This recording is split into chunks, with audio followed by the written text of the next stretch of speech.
안녕하세요. 여러분의 아는 의사 신승환입니다. 치과를 환자분들이 많이 찾게 되는 원인인 치통에 대해서 좀 말씀을 드리려고 합니다. 보통 환자분들이 치과에 올 때 주된 이유는 주로 이제 아파서 오시게 되는 게 맞고요. 주로 표현하시는 게 씹을 때 아파요. 혹은 단 거 먹을 때 좀 아파요. 아니면 아이스크림 같은 거 좀 차가운 거 먹었을 때 아파요. 아니면 가끔 뜨거운 거 음식 먹었을 때도 좀 아프다고 하시는 분도 있고요. 혹은 이제 양치질 할 때 좀 시리다든지 아니면 잇몸에서 피가 난다든지 이렇게 해서 오시는 것들이 대체로 환자분들이 병원에 오게 되는 이유세요. 가장 흔한 치통의 원인, 치통의 증상들을 제가 말씀을 드렸는데 그 각각 치통의 원인에 대해서 한번 좀 말씀을 드리려고 합니다. 일단 단 음식을 먹을 때 아프다든지 아니면 찬 거 먹을 때 아프다. 이거는 이제 가장 흔한 이유 중에 하나인데요. 이 원인은 대체로 이제 충치, 치아 우식증이 원인이 되고요. 치아가 이제 썩어가게 되면서 치아를 보호하던 범랑질, 상아질 이런 그 치아를 보호하는 구조들이 이제 깨진다든지 우식증에 의해서 녹아서 없어진다든지 이렇게 되다 보면 치아 속에 있는 신경이 있는데요. 그 신경이 자극을 민감하게 느끼게 되면서 통증으로 환자분들이 표현을 하게 되는 거죠. 원래는 이제 우리 치아에는 이제 온도의 자극을 느끼는 신경이 있어요. 그래서 우리가 차가운 음식을 먹을 때 차갑다라고 느끼고 뜨거운 음식을 먹을 때 뜨겁다라고 느끼게 되죠. 물론 혀나 다른 점막 부분에서도 온도를 느낄 수 있지만 우리 치아 자체도 이제 치아가 견딜 수 없는 정도의 온도라든지 뜨거운 음식 그런 것들이 자극을 하게 되면 치아 자체도 염증이 생길 수가 있어요. 그래서 그렇게 느껴지는 신경은 치아 자체를 좀 보호하기 위한 원래 우리 몸에 있는 보호작용이라고 생각을 하시면 되는데 이제 우식증에 의해서 치아가 썩어서 없어지게 되면 없어진 부분만큼이 비어있게 되기 때문에 그 빈 부분에 그 온도 자극이 조금 더 빠르게 오는 거죠. 그러면 이제 우리 치아는 그 빠른 온도 자극을 통증으로 인식을 하게 되는 겁니다.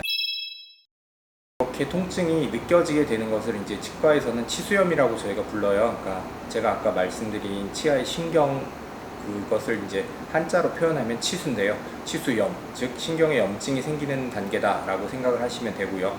이 치수염은 왔다가 가는 경우가 있고요. 아니면 계속 진행되는 경우들이 있어요. 이제 왔다가 가는 경우는 그 충치가 생긴 부분을 적절한 충치 치료를 해주면 다시 나아지게 되는 게 이제 일시적으로 생겼다 없어지는 치수염이 되겠고요.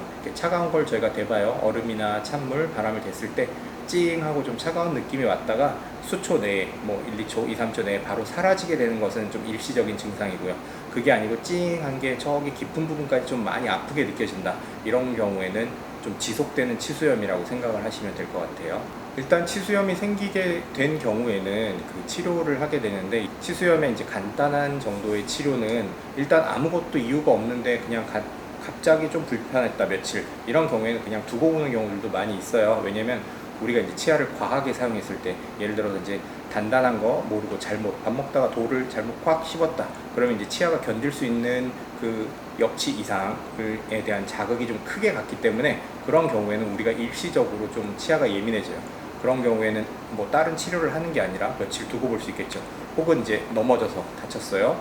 부딪혀서 입술을 부딪혔는데 치아가 갑자기 아파요.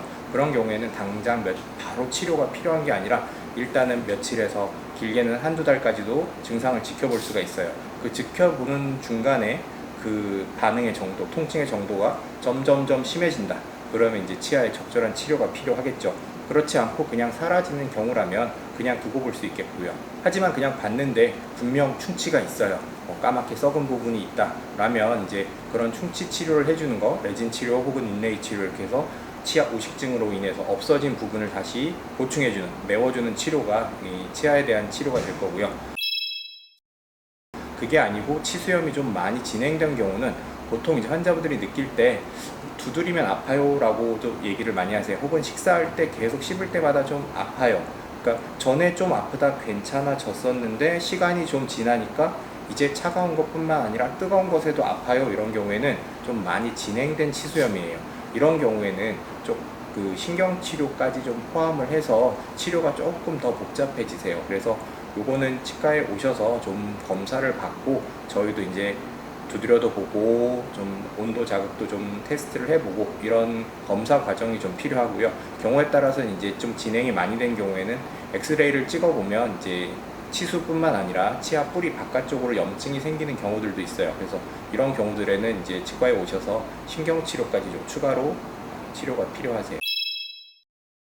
아주 간혹 이제 뭐 치아에 별 이상도 없고 충치도 심하지 않은데 이렇게 주로 위쪽이거든요. 이제 위에 어금니 쪽에서 밥 먹을 때 여러 개가 다 아프다고 하시는 경우들이 있어요. 이런 경우는 이제 저희가 환자분들한테 한번 여쭤봐요. 최근에 심하게 감기를 앓은 적이 있으신지, 아니면 평소에 좀 축농증이 만성적으로 있으신지 좀 여쭤봐요. 왜 그러냐면 우리 위턱 부분, 이 위에 어금니는 뿌리 쪽이 여기 비어있는 상악동이라는 공간과 굉장히 근접하게 닿아 있고, 혹은 그 치아 뿌리가 상악동이라는 공간까지 밀려 올라와 있는 경우들이 있는데요. 치아에 아무런 문제가 없다고 하더라도 여기 상악동 내부에 어떤 염증이겠죠. 감기에 의한 염증이나 축농증에 의한 염증이 있다고 하면 그 증상이 씹을 때 좀 뭔가 불편한 느낌, 이렇게 했을 때 뭔가 씹을 때 뭔가 좀 어색하고, 좀 씹을 때마다 거기가 좀 다른 데보다 예민해서 한쪽을 잘 못 써요. 아래는 괜찮은데 위에 여러 개 치아가 동시에 좀 그래요 하시는 경우들이 있어요. 이런 경우는 치아에 아무런 이상이 없다 그러면 치과에서 치료를 하는 게 아니라 이비인후과에 가셔서 축농증 치료, 비염 치료, 상악동염 치료, 이런 치료가 좀 필요한 경우도 간혹 있으세요.